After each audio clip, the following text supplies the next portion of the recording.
Hi, this is Tony Gray with the Opinionated Security Podcast, and we're going to talk about how to build a truly effective and proactive cyber risk program.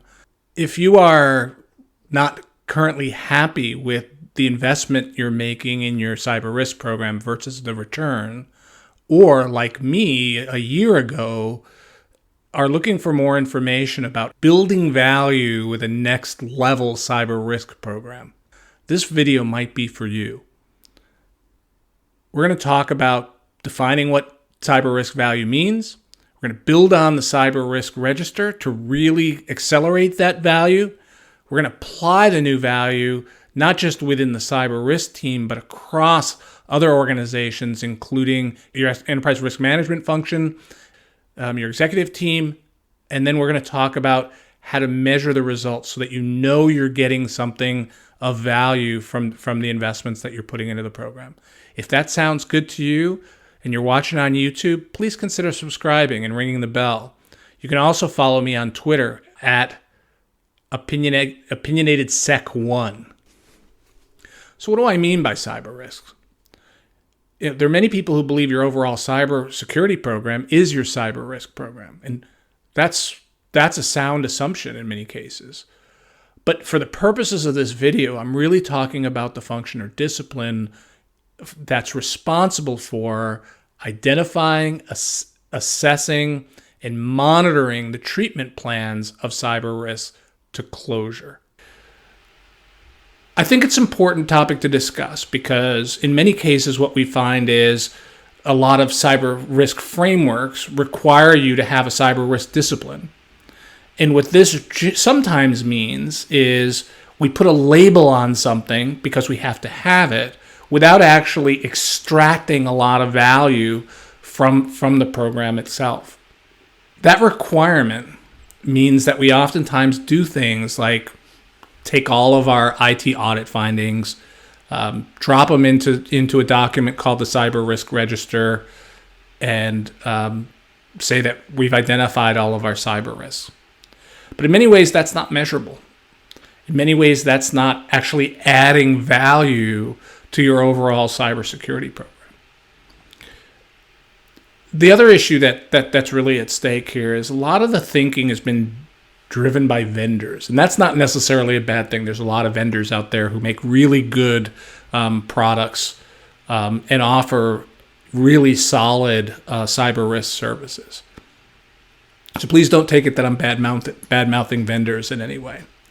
But a lot of the vendor products are specifically focused on identification of risks and the process of risk. And there's generally a step in there that is the monitoring step. And the monitoring step is usually there's usually little or no discussion around what's being monitored, what's a successful way to monitor this, and how do we get to a conclusion or an end state that actually is favorable to us as a cybersecurity program, and then also understandable by the broader executives. Because there's a lot of risks that you can monitor. Not all risks are important. Not all risks are going to cause an incident. And so we need to make sure that our program has a language and a taxonomy that allows us to present the information both internally to the team, but also externally to the executives and to other cyber risk stakeholders within the organization. There's also many more areas to derive value than just the identification of the cyber risks. There, for instance, is the way that you handle your risk treatment programs, your risk treatment progress, the results of those risk treatments, and the level of proactivity that you have within your program. If you're always reacting to things, even after you've established your cyber risk program, you probably don't have the most proactive cyber risk program that you can have. And there's ways that we can actually measure this, and we'll talk about some of those ways as we continue through this video. So it's going to be really important to define what value actually means in a cyber risk program. And that actually varies from organization to organization. So while I'm a CISO, I'm probably not your CISO. And so you're going to have to go through the same steps and process and analysis that we did. And one of the places that we started was really at the end. What were the success criteria that we wanted to see that would make a cyber risk program successful for us? And we settled on 3 specific criteria. The first is that we wanted to minimize the number of critical audit findings that had made it through the whole rest of the process, including the cyber risk process, that were found. So ensuring that all of our critical audit findings and highs had been found previously and were preferably under risk treatment plans at the time. The second, much like with the audit findings, involved incidents. We wanted to make sure that our incidents were coming from our high-level security risks or our cybersecurity risks that had been deemed as highs.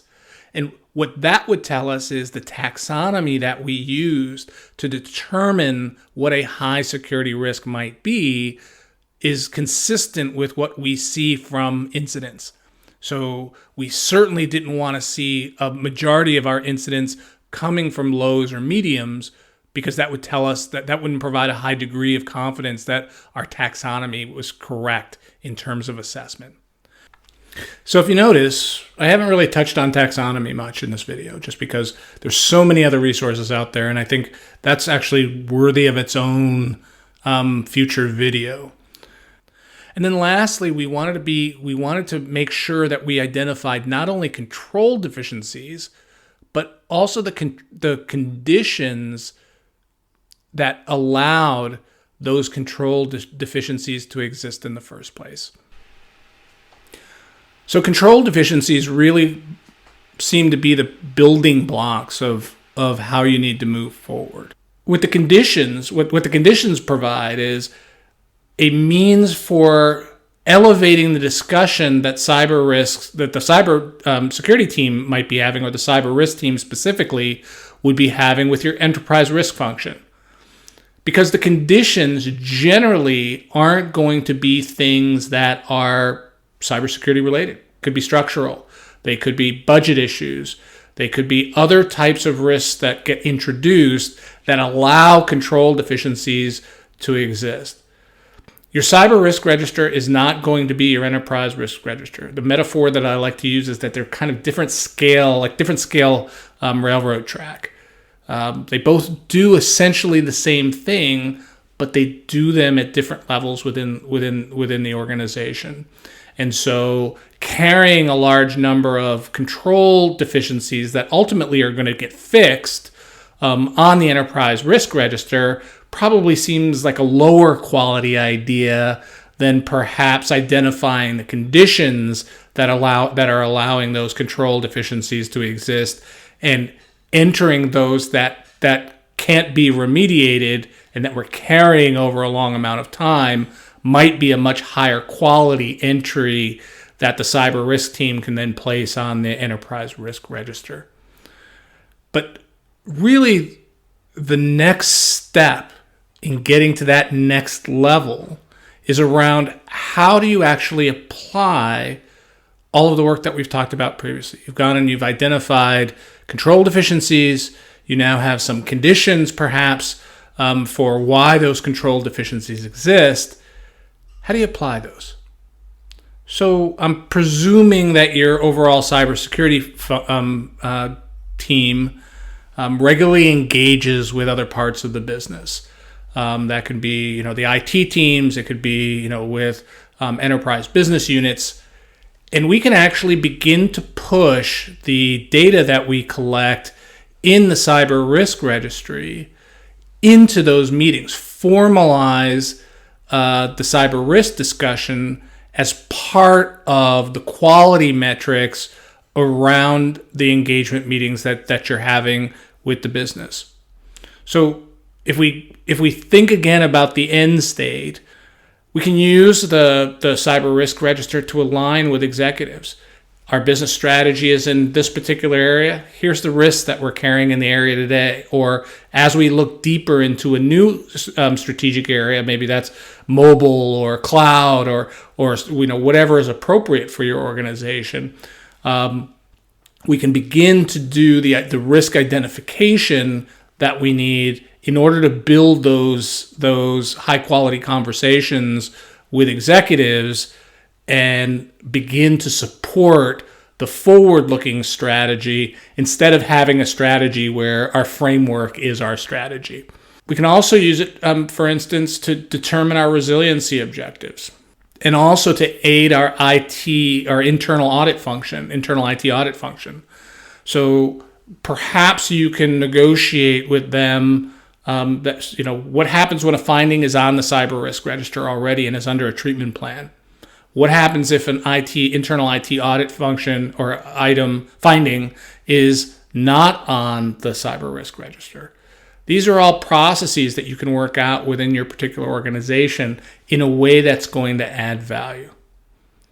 Then lastly, we'll talk about measuring that success. So we talked about in my organization that we want to minimize the number of issues that we're missing as part of the cyber risk identification process. Well, what's that number? Is that number higher or lower than the year before? Are we finding, what are we finding in terms of high, medium, and low items that ultimately end up on the cyber risk register that we're not finding, and why aren't we finding those? Do we need to engage more in certain areas of the business? Do we need to change the questions that we're asking or the methodology that we're using in order to dig through these issues to get them identified, get them onto the cyber risk register, and get especially the higher risk issues under risk treatment plans? The second item is to ensure that we have the right taxonomy for cyber risks that ultimately will turn into incidents. Well, we can begin to merge the data, our incident data that we have, and begin to say, here's the set of items that had root causes that were root causes of incidents, and others that were not, that should have been identified, that weren't. Again, we can walk through and kind of reverse engineer why certain items didn't end up, just the same way that we did with why items weren't previously identified on the cyber risk register, just like we had done with the audit findings. So same process can happen there. And these can be measured, quarter over quarter, year over year, however you want to do that, so that you can then begin to say, you can then get to a point as you make improvements that you can have a high degree of confidence that whatever incidents that you have are already contained in your cyber risk register and likely under risk treatment plans. That's pretty powerful for executives. It also can be pretty powerful when you look at it from a resource standpoint, in which, for instance, you need more headcount on your cyber risk team. One justification might ultimately end up being we're only able to do 10% or N% of cyber risk plans for our high cyber risks. At a minimum, you'll get the attention of executives by framing the conversation within the methodology that you have for your cyber risk program and the objectives that you have for the cyber risk program. And then lastly, we talked about in my program wanting to identify not only the control deficiencies, but also those conditions. And we can begin to look at historical data of how many. Obviously, we want to ensure that we're working through the conditions that yield the biggest impacts. And historically, how many cyber risks were created as a result of that condition. And once that condition was fixed, now we should no longer see those control deficiencies appearing. And that's really what can make your cyber risk program proactive and effective. And once you have a measurable way to demonstrate effectiveness, now you know that the investment that you and your executives are making in the cyber risk program is worthwhile. So that's the cyber risk. That's how we get the cyber risk program to the next level. If you have any questions, please feel free to join me on Twitter or on Medium, where I blog, or you can always ask questions in the comments, and I'll respond to those as quickly as I can. Thank you very much for attending. Thank you.